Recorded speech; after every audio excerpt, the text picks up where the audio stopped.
ఒక్క నిమిషం శివకుమార్ లాల్ గారు చెప్పండి శ్రీనివాస్ గారు.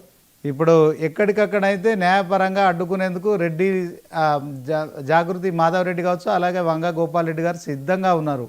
అయినప్పటికీ కూడా మీరు ఇంకా ఇదే 42% ఇచ్చి తీరుతామని చెప్తున్నారు. దానిపైన సుప్రీంకోర్టులోనే సీలింగ్ ఉంది. సో మరి ఈ అంశాలన్నీ తెలియకుండా వెళ్తున్నారా? అదే క్రమంలో మరి వాళ్ళంతా కూడా అభిప్రాయపడుతున్న దాని ప్రకారం మీరు ఏకాభిప్రాయం తీసుకోరా, అఖిలపక్షం నిర్వహించరా? దానికి ఏం చెప్తారు చెప్పండి.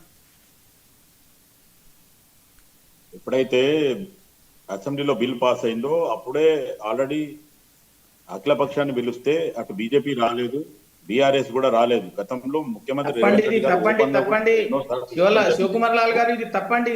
వాస్తవం చెప్పండి బ్రదర్, తప్పు. అఖిల పక్షం పిలవలేదు, అబద్ధము. అఖిల పక్షం పిలవాలని చెప్పేసి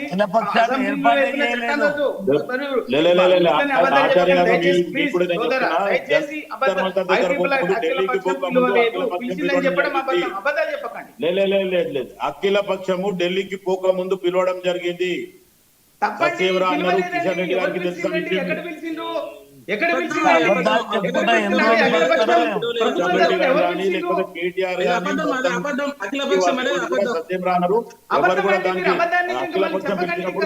ఒప్పుకోండి, అబద్ధం చెప్పకండి.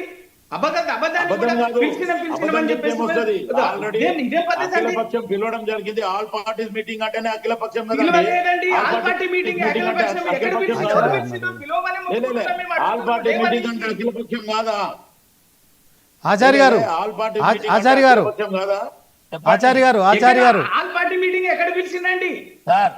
ఆచార్య గారు Congress party all party meeting పిలిచింది. పిలిచినప్పుడు వీళ్ళు రెస్పాండ్ కాలేదు అనేది ముఖ్యమంత్రి గారు. ఆచార్య గారు ఒక నిమిషం, శివకుమార్ లాల్ గారు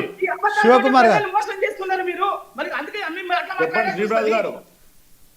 ఆచార్య గారు అఖిల పక్షాన్ని పిలిచినాము, వాళ్ళు రాలేదని చెప్తున్నారు. శివకుమార్ లాల్ గారు కాంగ్రెస్ పార్టీ నాయకులుగా, బీఆర్ఎస్ పార్టీ నాయకులు అఖిల పక్షాన్ని పిలువనే లేదు, మీరు అబద్ధాలు చెప్తున్నారు. మీరేం చెప్తున్నారు? లాల్ గారికి అవగాహన లేకపోవచ్చు, వారికి తెలియకపోవచ్చు.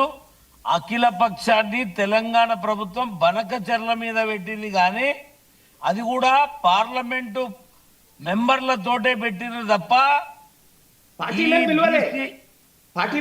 రిజర్వేషన్ల మీద ఏర్పాటు చేయలేదు. ముఖ్యమంత్రి రేవంత్ రెడ్డి గారు చెప్పినా కూడా దాని గురించి పట్టించుకుంటలేదు. అఖిల పక్షం పిలిచినప్పుడు నాతో మాట్లాడడానికి మీకు ఏమైనా నామోషి ఉంటే మా సిఎస్ తో మాట్లాడడానికి కూడా గతంలో చెప్పడం జరిగింది. అఖిల పక్షం అంటే ఆల్ పార్టీస్ మీటింగ్ అయితే పిలవడం జరిగింది.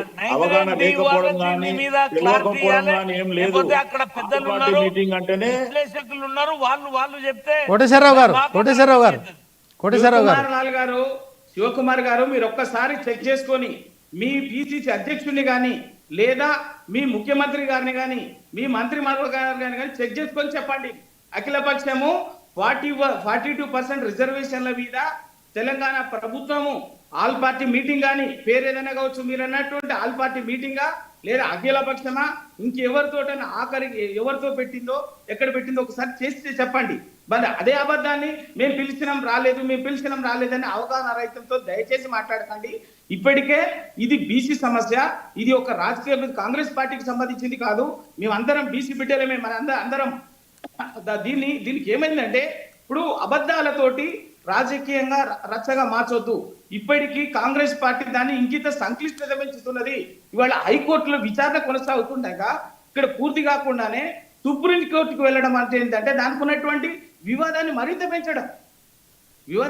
పెంచడం తప్ప దానికి సమస్యని సామరస్యంగానో లేకపోతే చట్టబద్ధంగానో రాజ్యాంగబద్ధంగానో అందరినీ ఒప్పించి మెప్పించి ఈ సమస్యని పరిష్కరించేటటువంటి ధోరణి ప్రభుత్వం దగ్గర కనిపిస్తలేదు. ఎప్పటికప్పుడు తప్పులు చేయాలి, లోపభూయిష్టంగా చేయాలి. అందరు ఎవ్వరు చెప్పినా వినకుండా మళ్ళీ వాళ్ళు ఇష్టం ఉన్నట్టు చేయాలి. మళ్ళీ చేసిన తర్వాత ఇంక వివాదం పెరగగానే రాజకీయ పార్టీల మీద రాజకీయ ప్రత్యర్థుల మీద కాంగ్రెస్ పార్టీ అంటే బీసీ సంఘాలు కానీ, బీసీ నాయకులు కానీ కాంగ్రెస్ పార్టీతో ఎందుకు వస్తారండి జంతర్ మంతర్ గారికి? కాంగ్రెస్ పార్టీ నిజంగా మీరు అన్నట్టు తప్పుడు చేస్తుంది, లేకపోతే దీన్ని అవాయిడ్ చేస్తుంది అనే రకంగా ఆలోచిస్తే, గతంలో ఇదే బీఆర్ఎస్ ఉన్నప్పుడు ఈ 33% ఉంటే 23% ఇచ్చి పోయినరు.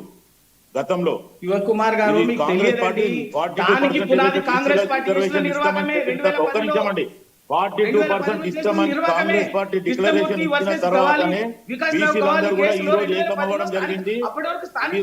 నేను చెప్పండి వినండి ముందు మీరు మాట్లాడుతున్నారు నేను చెప్పేది వినండి ముందు 42% కాంగ్రెస్ పార్టీ కామారెడ్డి డిక్లరేషన్ చేసిన తర్వాతనే ఈ రోజు బీసీలలో ఇంకా ఒక తొందరలో పాటు చైతన్యం కూడా వచ్చింది.